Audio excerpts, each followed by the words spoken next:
What else does that mean for you when you say money is a tool? If I don't have it, it's not like, oh my God, I don't have this, I'm a bad person or I'm not worthy of something. It's literally like, okay, if you need to dig out of a hole and your shovel isn't there, you would kind of panic. It would be the normal thing. It doesn't mean like, oh my God, you aren't deserving of a shovel. It means like, I need a shovel. Where's my shovel? This is really hard to dig with my hands. How do I get a shovel?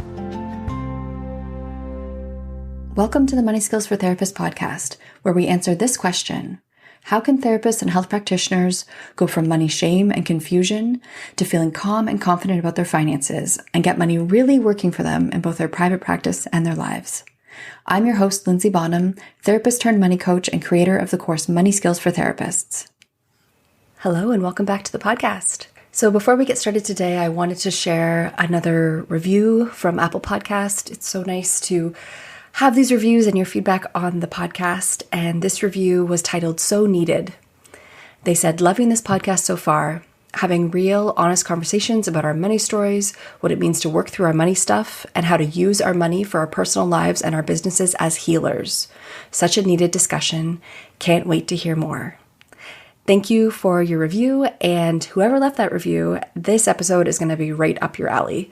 Today's podcast guest is Kim Wheeler-Potvian. She is a therapist in Philadelphia. I'm not going to go into introducing her to too much because we actually start her interview with her talking about the wide range of work that she does. Our conversation today is kind of more of an interview than I think I've done before in terms of getting into Kim's transformation around money. She's a graduate of Money Skills for Therapists. We get into where she started, her money stories, the money legacies that she inherited from each of her parents.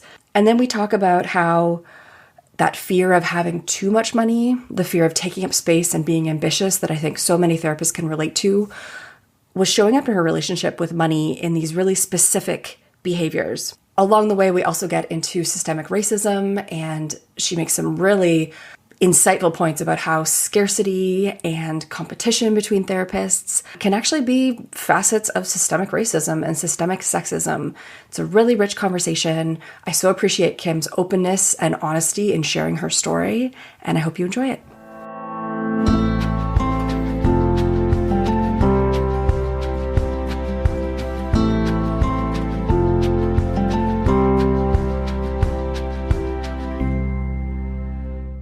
So Kim, tell me about yourself and your practice and what you do. So I am a child and teen therapist. I have a small, now it's actually a group practice that's in Philadelphia, Pennsylvania. And my specialties are that I work with kids of color who are dealing with racial trauma and also kids who are dealing with grief and loss. So and now that I've expanded, I've added on 2 new associates who are working with truancy, school refusal, and mother-daughter relationships. And I also have a huge population of transracial adoptees that I work with. And you do therapy and coaching, is that correct? Yes, I do. So along with my practice of Mel counseling consulting, I also own a parent coaching firm, Ask a Mel. So there we do one-on-one coaching, and we're also starting small cohorts of 6-week parent coaching. Great. So Kim, I think it's fairly obvious to everybody listening that you are very ambitious and very confident, but tell me about your relationship with money, kind of like going back a year or two. Like, how did you know that something needed to change with your relationship to your finances? Let's see, about a year and a half ago, pre-COVID, I made the most money I'd ever made in my solo practice. And I was part-time, but I did really well. I was really proud of myself. And then I ended up paying $600 in bank fees because I had mismanaged my money so poorly. So I was really ashamed and really upset. And so I was in this Facebook group that I was in with other practice builders, and they mentioned actually your program, and they were like, you should do this. And I was like, okay, I should do this. This is the first time I actually am honest about the struggles that I've had with money. And I knew that I could build a practice. I knew that I could get people in. I knew that I could be successful. But what is the point of working so hard when all of your money is just kind of just flying out the door? So that was the time that I knew I really needed to get a handle on it. But from the beginning, since I was a teenager, always just had this belief that I can't handle money. I'm going to mismanage money. I'm not going to be successful, or someone else needs to manage my money for me. And do you have a sense, Kim, of like where that came from in your life? Family wise, like my mom did all the finances, but she like mismanaged money. And so my parents would just have these like arguments about, this and that. And I didn't realize until I was older that it was really the fact that my mom just didn't manage the money well. And it was like part of the reason why, we had struggles. And it wasn't until I was in my early 20s and she had passed away that my dad had kind of taken over things. And I was like, wow, there's money here. Right. This is amazing. There's less income, but there's more money. And I saw like a different way of managing it. But then I just said, okay, I'll just have my dad manage stuff. And that was okay when I was in grad school until like he passed away, like, a year or two later. And then I was just like, I don't know what to do.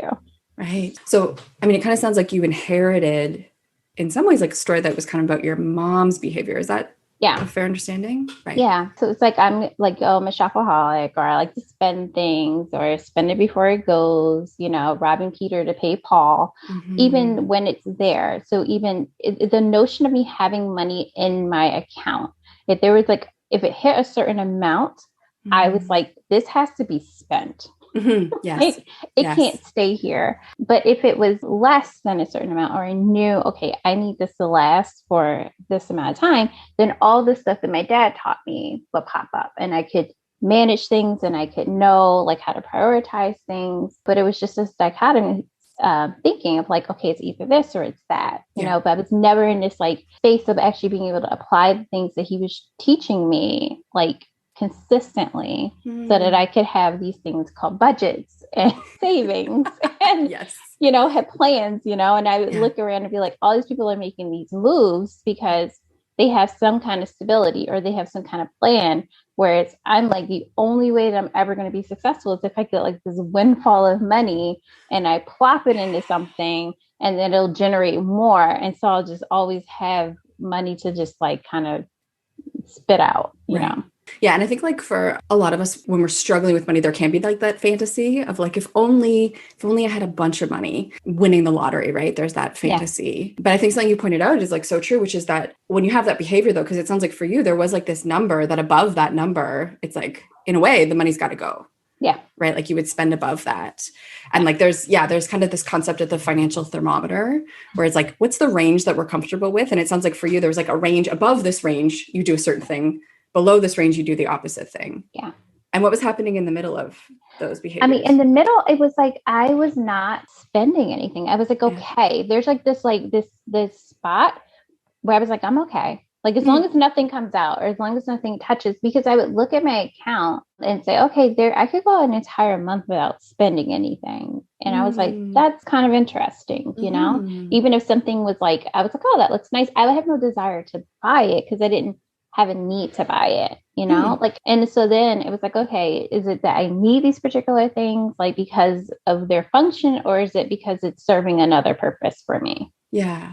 Right. And with that piece of like money being above, I'm curious now, like looking back at it now with the eyes you have now, what do you think that was about? Why was it uncomfortable to have money above a certain amount? Because money above a certain amount, for me, it was like, okay, this is good and this is safe. Right. So you have a certain amount of money above, like it's safe, and you can dream and you can want more and you can expand, right? Because you have all these things, but that comes with risk that there's also this thing in the back of your mind that something's going to take that, and then you're just going to kind of fall and there's no net. When you have more of a resource, you're more likely to kind of stretch out and to try and look for other things, But if you're kind of hoarding that, you're not going to do it. And so I think that I would consistently try to find sabotage and say, okay, I'm not going to have this money because I'm not going to kind of go out and actually try to make more money.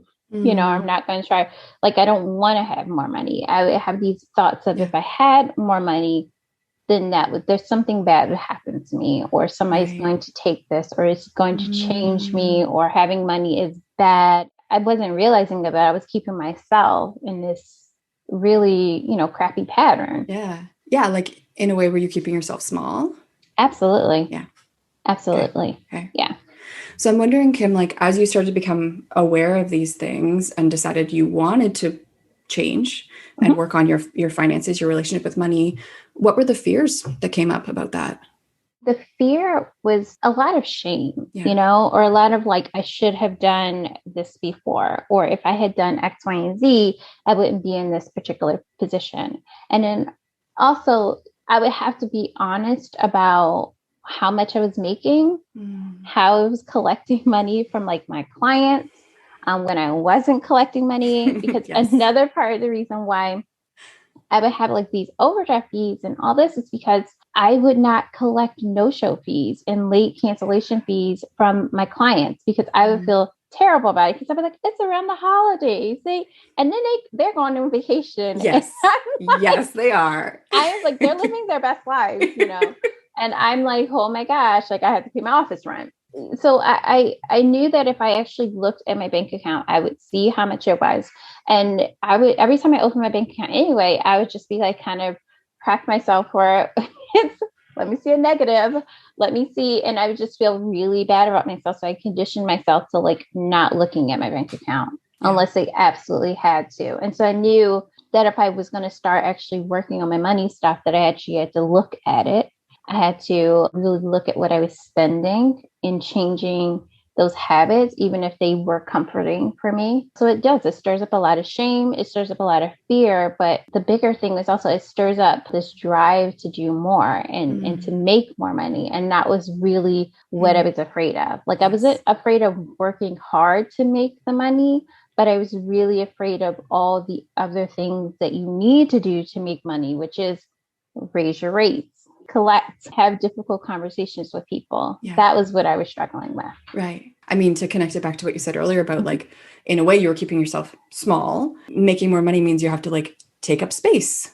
You have to say, Yeah. like, I deserve a good rate for my Yeah. expertise. This is the agreement we have, and you didn't show up, which means you owe me X amount cancellation fee. Yeah. You have to really like be there, be present. Yeah, for like what you're describing, I think a lot of people experience when they start to look at their money is like, it's not comfortable. It kind of sucks, especially if there's stuff that you know is a problem. Like when you look at it, that stuff is there. And then you have to face it and you have to face the shame and face, yeah, just looking at the consequences of your actions. So I'm wondering for you now, Kim, what's different about your life now because of that work that you did and because of the fact that you did look at it, push through the shame, make these changes? I think I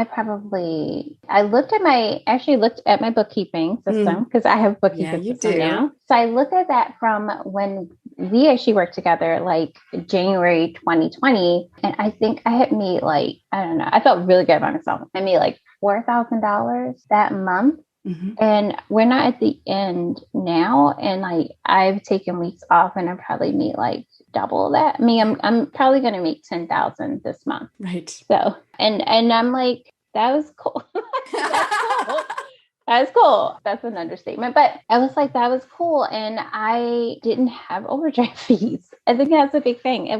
There were no overdraft fees. So, before, yeah, I could make 4,000, but again, I'm making like 3,000 or, 3,500 because I'm paying all this money in fees. Whereas now I'm like, I actually have that money. I mean, it's Yeah, great to write it off on my yes. taxes. Yes. but I would have liked it to Yes. actually That's help not with a something strategy else. to save money. Money being gone doesn't mean you save money on Not taxes. savings, y'all. No. So I'm hearing like part of you of getting more of a handle on your money and like being present with it is you have more, like you're Yeah. making more Yeah. for doing the same amount of work. Are you working more now than you used to? I'm actually I'm probably working the same amount, Yeah. honestly. I'm working the same amount and I have, association owner Uber part-time. Mm-hmm. And I feel comfortable with like letting them gradually build their caseload. So Mm-hmm. I've tripled what my take home is because I actually was really clear about what I actually was taking home. I have a plan for growth, which makes sense. It opened me up to actually start to do the parent coaching things and actually plan those other things to like join masterminds and to do all these other things that I was, saying that I didn't have any money to do, I would never be able to do. Mm-hmm. Yeah. What have you learned about yourself, seeing yourself now doing all these other things that you never could have done before?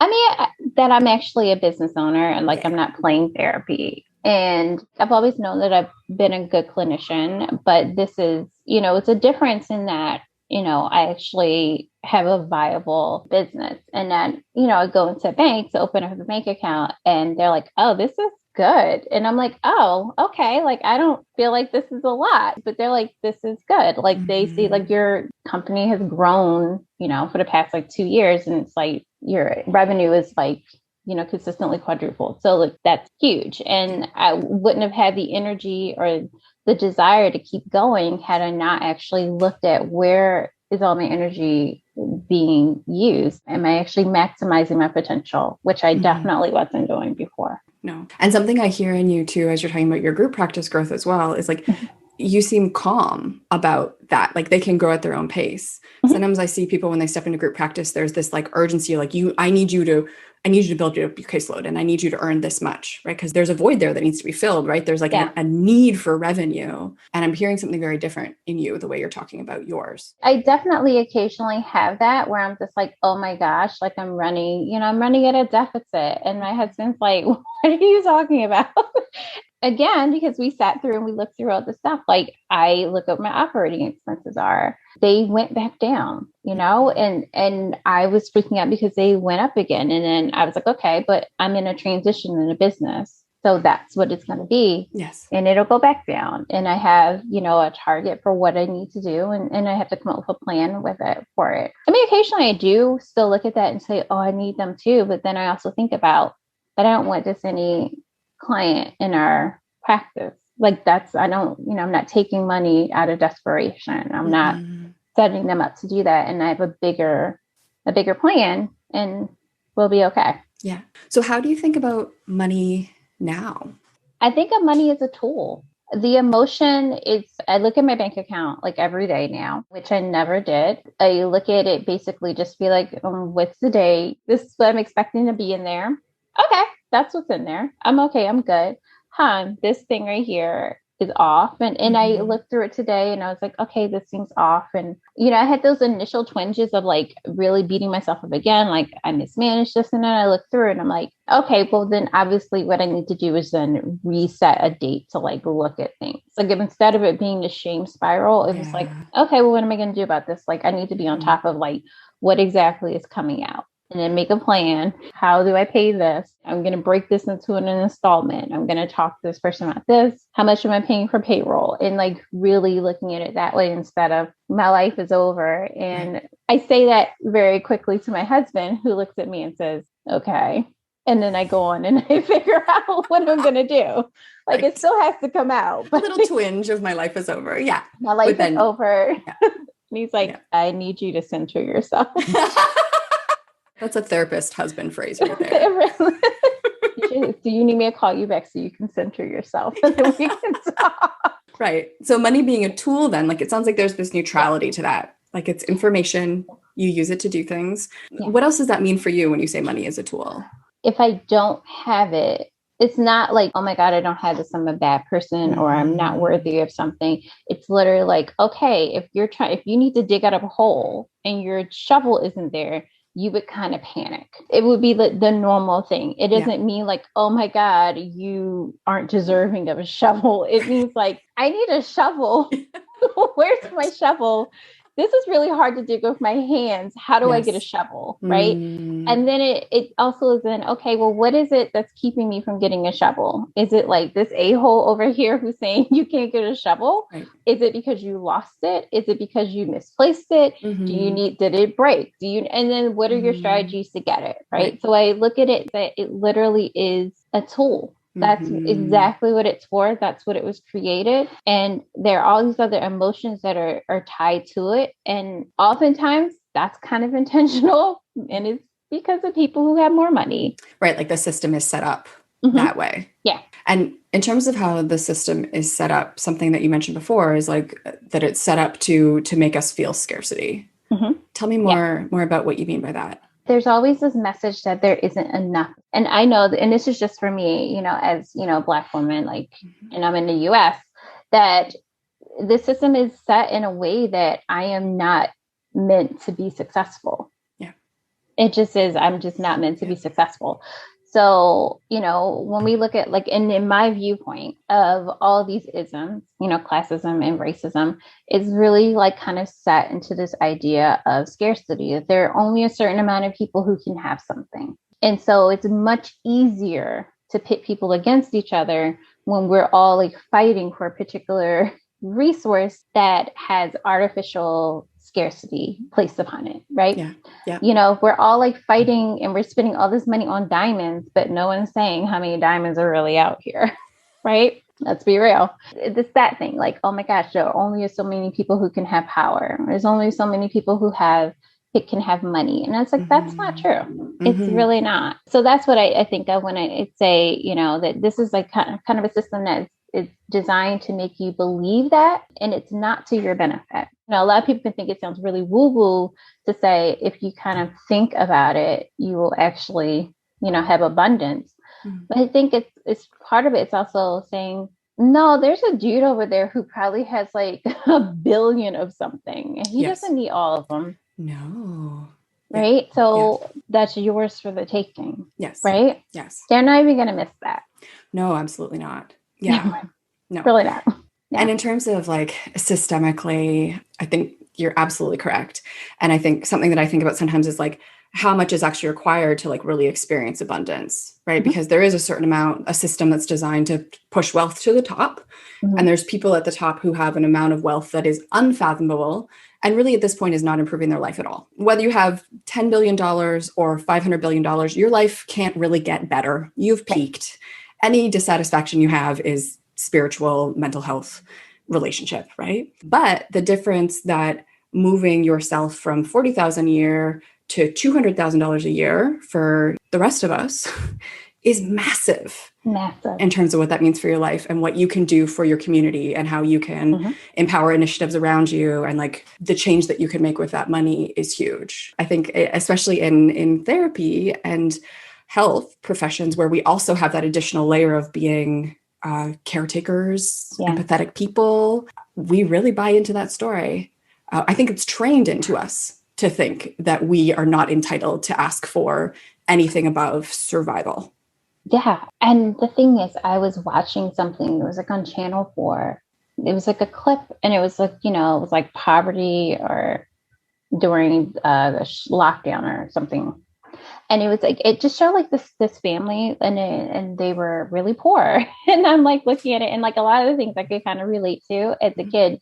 And it was just like this twinge. And I was just like, oh my gosh, I feel so guilty for like minding all these other things when this kid and his like family are like struggling. And then I was like, no, like, because like, and then at the end, he's like, I want to get out of poverty. And I'm like, yeah, so how is me being impoverished helping him to get out? There's a difference. It's like, yes, if I have abundance, and if I have more, then I'm sharing and making sure that he and his family or whomever can also get out of the same situation. But me being down there with them isn't helpful. But that's the thing that I constantly have to like challenge myself, because there's a lot of shame about that. A lot of times if we kind of do buy into this, the system is, especially white supremacy, that when you buy into it and you make it, that you just hoard all your stuff. And this is like, okay, well, you should have done what I did to do that. And when you're growing up and you don't have a lot, you kind of like, bore anyone who is like that or has money, because that's really typically what you encounter. It's people who are giving all these judgments about money. So yeah, you kind of say, okay, well, I'm going to be successful, but I'm not going to be rich, because rich has like a very bad connotation, right? Yeah. Or some people are like, I want to be rich. Like, I want to floss on everybody. Yeah. I want it to be like shoe pores, because that's what they want to do. Yeah. But it's like, I want to win so other people lose, and I can be on that side of it. Yeah.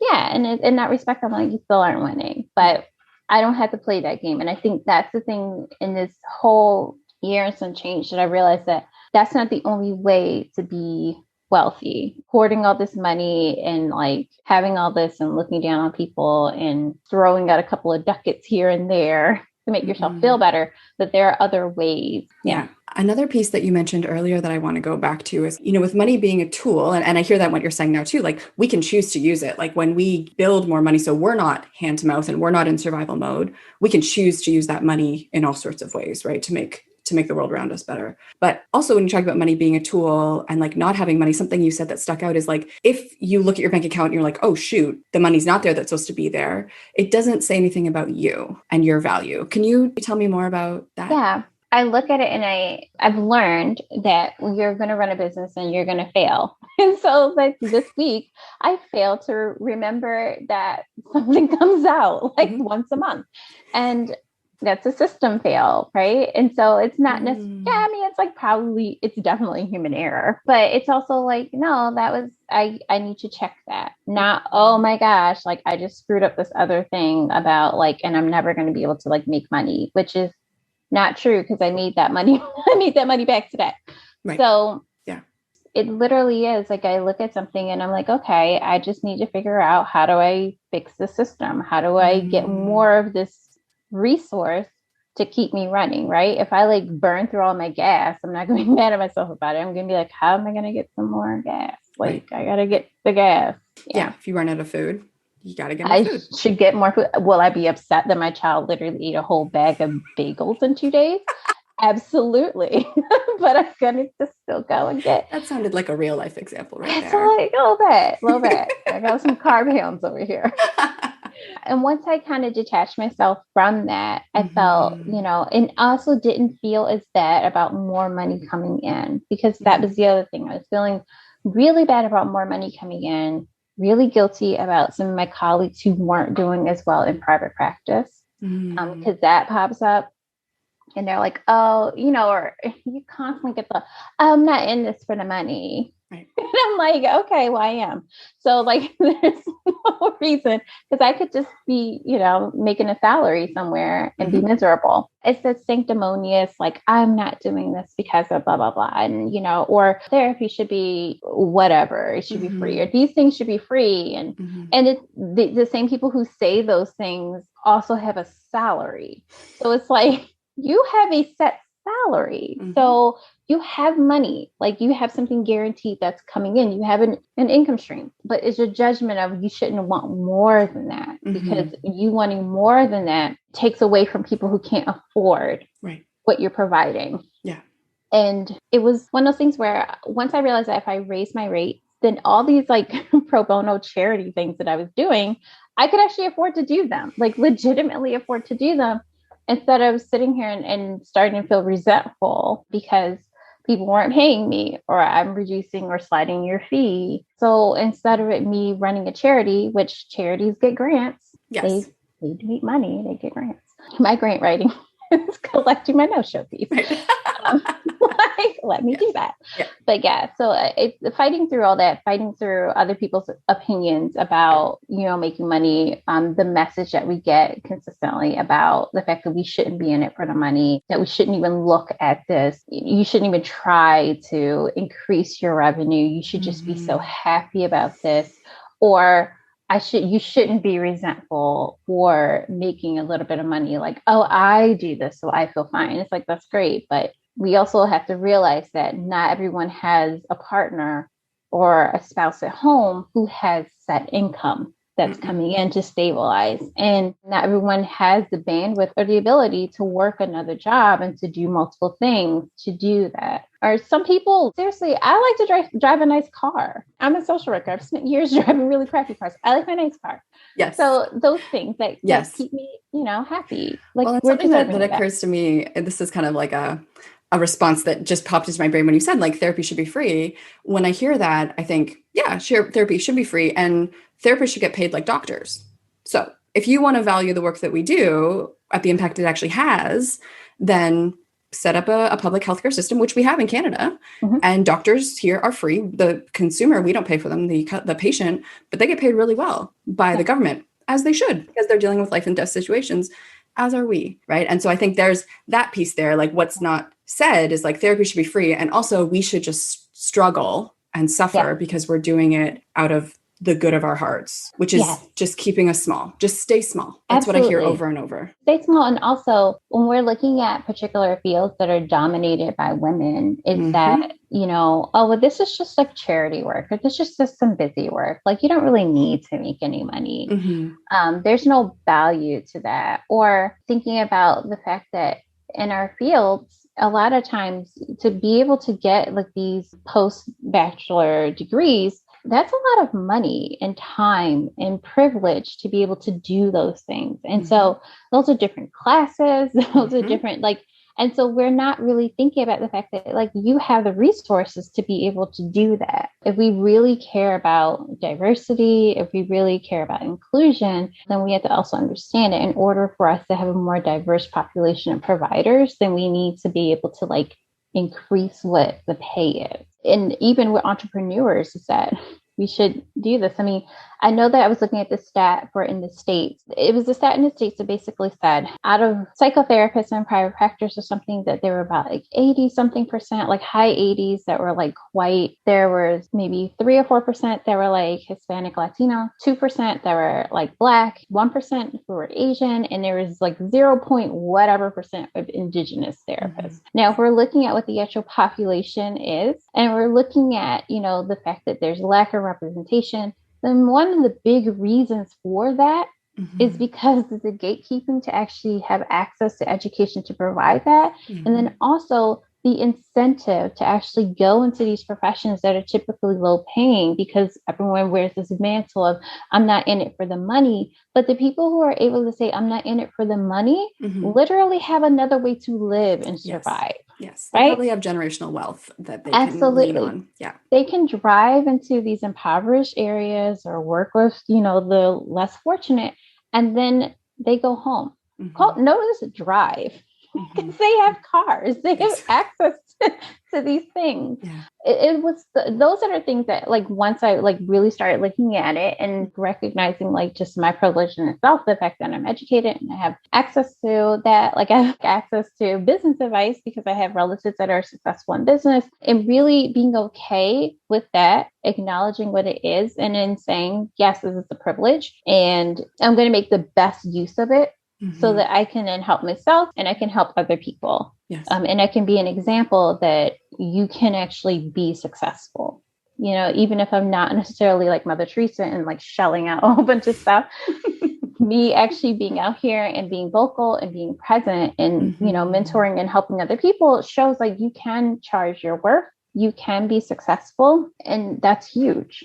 I think that that's like absolutely huge. Yeah. And in that, I'm kind of hearing you're taking that tool that you have, right? And using it intentionally, right? And like setting an example, taking up space in a way that the system is designed against. Right. It's not what it wants you to do. So Kim, for other people who are thinking about doing what you've done and like improving their relationship with money and like looking at it and like, I'm hearing there's kind of two stages to what you've done, right? There's the practical skills, but then also there's this mindset work that you've done, right? So people who are knowing that maybe they need to do this, what advice would you give them about stepping into doing that work? I think the first thing would be to be kind to yourself. Know that there are a lot more people out here who have money issues than you think. And a lot of us dress very well and drive very nice cars. We look really good on the outside because we're masking all this other stuff. And, so that we all kind of have our own struggles. And that one of the things I would say is that be kind to yourself, be honest about your situation. If you're like, well, I'm really struggling with money, just be honest with it. It doesn't mean that you're not going to be successful in business. It just means that that is just something that you're going to have to learn. That's not something that you're born with. Wealthy people teach their children. If their children actually know, wealthy people teach their kids about money. That's what they do. And it's a skill. Literally, it's a skill, and that you have to practice it. And that sometimes you're going to feel really embarrassed, and that's okay. Great. Okay. So Kim, what offers do you have? What are you doing right now that our listeners who might want to work more with you could be interested in? So if you're in the Philadelphia area, I have 2 amazing clinicians who are taking new clients. We're actually running a bunch of groups. So I'm running child anxiety groups, parenting group, a parenting talk therapy group.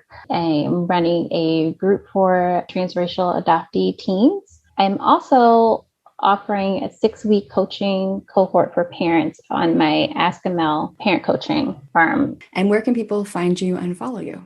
So the best way to reach me would be through social media. So I have two. On Instagram, it's at Amel Therapy, AmelTherapy. And Askamel, ASKAMEL.co. Also, my website, www.ameltherapy.com. Great. And we'll put those in the show notes so people can check you out there. Thank you so much, Kim, for coming on today and sharing about your own changes around money and some of these juicy ideas and like thoughts that you shared with us today. Thank you so much. Absolutely. Thank you for having me on.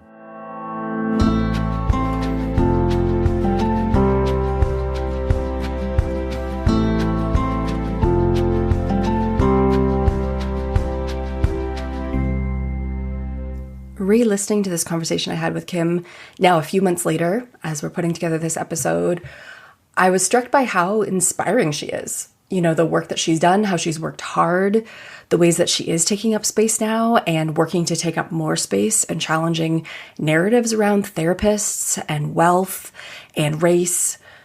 Just such a transformation that I've seen in Kim in the time that I've known her. And at the time of our recording, I don't think she was doing this work, but I will also say that Kim is now also doing some coaching with Alison Pereira at Abundance Practice Building and Abundance Party. So if you were inspired and if you felt connection with Kim, I know she's doing some coaching work over there. So you should definitely check that out over at Abundance Practice Building and the Abundance Party. So such interesting points that Kim made today, especially her metaphors I found around money being a tool. That's just such a neutral metaphor for money that she described so well in just thinking about money as a tool. It's just a neutral thing. If you don't have a tool, if you don't have a shovel, how can you get a shovel? It takes so much of the emotionality out of it. And as she shared, it doesn't mean she never has emotional moments around money. And it doesn't mean she never has scarcity or fear pop up. But she's really obviously connected to this grounded, practical way to relate to money that allows her to take action and keep moving. And she's taken so much action. If you would like to hear more from me, you can follow us on Instagram at Money Nuts and Bolts. We are sharing practical and emotional money content on there all the time. And if you're enjoying the podcast, please jump over to Apple Podcasts and leave me a review. It is the best way for other therapists to find me. Thank you so much for listening today.